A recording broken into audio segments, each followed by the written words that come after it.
大件事啦！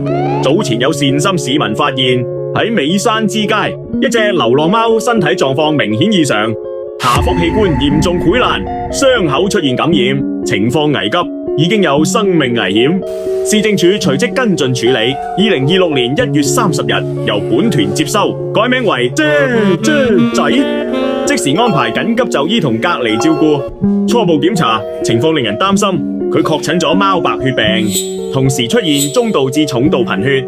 由於貓白血病會影響免疫系統，令身體抵抗力大幅下降，治療期預計較長，需要反覆檢查、藥物治療同密切醫療監察。現階段除咗要積極控制感染，仲需要持續處理傷勢同貧血問題，並安排長期隔離及醫療觀察，以減低併發症風險。相關醫療過程複雜，醫療費用亦相當高昂。